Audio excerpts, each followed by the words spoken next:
मैनपुरी में 8 साल का बच्चा नानी के घर गया। पूर्व जन्म की ऐसी बात कही, सब चौंक गए। 8 साल के बच्चे के साथ मम्मी पापा मौजूद रहे। मां ने कहा बेटा नानी के पैर छू। फिर उसने जो कहा सुनकर सब हैरान रह गए। पूर्व जन्म की बात याद आई तो बच्चे के लिए मां क्या हो गई और मां की मां से क्या रिश्ता बताने लगा। मां ने बेटी की बात सुनी तो सिर पर हाथ रखकर बैठ गई। पूर्व जन्म के वैसे एक से बढ़कर एक वाक्य किस्से के तौर पर सामने आते रहते हैं। लोगों ने उन किस्सों को सुना, कुछ ने सच्चाई मानी तो कुछ ने महज एक किस्सा मान लिया। किसी ने याद रखा तो कई भूल गए। पूर्व जन्म का वाक्य जिसके साथ हुआ उसमें से कईयों ने भी अपने पीछे जन्म में जो हुआ उसे भूलना ही ठीक समझा। अब यूपी के मैनपुरी में 8 साल का एक पूर्व जन्म की बात सामने आई है।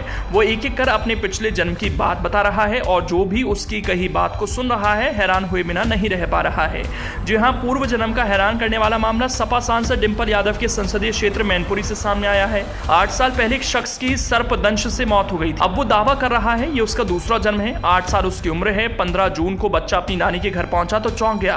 कुछ ऐसा कहने और करने लगा जिससे परिवार वाले चकित रह गए। वो लड़का अपने आप को आर्यन से मनोज मिश्रा कहने लगा। लड़के ने अपने पूर्व जन्म का दावा किया और गाँव भर के सभी सदस्यों की पहचान तक कर डाली। अब हम आपको सिलसिलेवार बताएंगे कि आखिरकार ये पूरी कहानी क्या है। दरअसल मैनपुरी के मंगलपुर गाँव में एक महिला का 8 साल का बेटा अपनी नानी के घर गया तो उसकी मां ने कहा कि बेटा नानी के पैर छू। इस बात पर वो नाराज हो गया। उसकी मां बार बार कहने लगी बेटा नानी के पैर छू, लेकिन उसने ऐसा नहीं किया बल्कि अपनी मां पर खींचते चला गया। आसपास उससे मिलने आए लोगों ने भी एक एक कर वही बात कही जो उसकी मां ने कही। सबने कहा बेटा नानी के पैर छू लो। लोगों की जिद से परेशान होकर उस बच्चे ने जो बात कही उसकी बात को सुनकर उसकी मां चौंक गई, हैरान हो गई, सोच में पड़ गई। ऐसा कैसे हो सकता है, ऐसा तो हो ही नहीं सकता। तो बच्चे ने नानी के पैर छूने पर अपनी मां को क्या जवाब दिया। उस बच्चे के जवाब में ऐसा क्या था जिसे सुन ना सिर्फ उसकी मां बल्कि वहां मौजूद लोगों के सिर चकरा गए। दरअसल बच्चे का जवाब ही ऐसा था।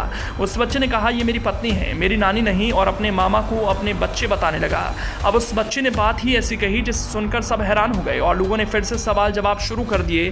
परिवार वाले हैरान थे कि आखिरकार 8 साल का बच्चा कह क्या रहा है। जब उससे बारीकी से पूछा गया तो उसने बताया कि 8 साल पहले खेत में पानी लगा रहा था, उसी दौरान उसे सांप ने काट लिया। अस्पताल जाते समय उसकी मौत हो गई। वो अपने पीछे अपनी पत्नी और 2 बेटों को छोड़ गया।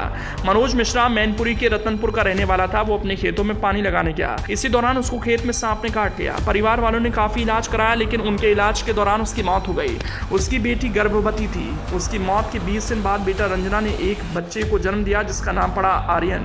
4 साल बाद आर्यन ने रतनपुर गांव का नाम लेना शुरू कर दिया और उसके बाद अपनी पूरी कहानी बता डाली। आर्यन ने कहा कि आप मेरी बेटी हो, आप मेरी मां नहीं। और जब वो अपनी नानी के घर गया तो उसने नानी को नाम से बुलाया और कहा कि आप मेरी पत्नी हो, मेरे बच्चे कहाँ हैं। और दोनों मामा को देखकर बच्चा फूट फूट कर रोने लगा। पूरा परिवार सख्ते में आ गया था। आर्यन ने मनोज मिश्रा रहते हुए बैंक खाते में जमा पैसे तक बता दिए।